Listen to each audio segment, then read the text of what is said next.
गणेश उत्सवाच्या अनुषंगाने दिनांक 5 आणि 6 सप्टेंबर रोजी गणेश विसर्जन आहे। त्यानिमित्ताने पोलीस विभागामार्फत योग्य ती तयारी झालेली असून बंदोबस्ताचं नियोजन झालेले आहे। आज रोजी त्याच उद्देशाने रूट मार्च घेण्यात आला। रूट मार्चमध्ये जवळजवळ 6 अधिकारी, 50 अंमलदार, 54 होमगार्ड असे अंमलदार होते। पोलीस विभागामार्फत योग्य ते नियोजन करण्यात आलेले असून जामखेडच्या लोकांनी अगदी आनंदात आणि निर्भयपणे गणेश विसर्जन करावे। कोणत्याही प्रकारचा अनुचित प्रकार होणार नाही याची दक्षता घ्यावी।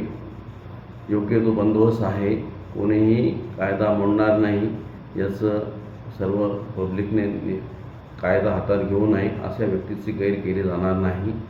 पोलीस विभागामार्फत योग्य ते काळजी घेण्यात आलेली आहे।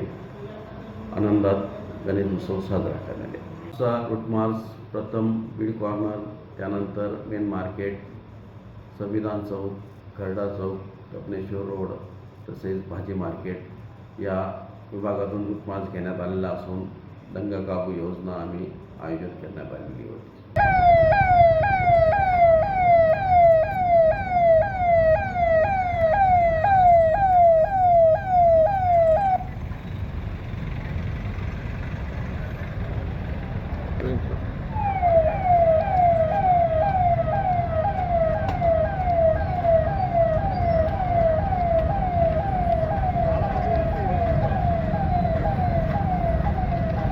Jawab lah gue.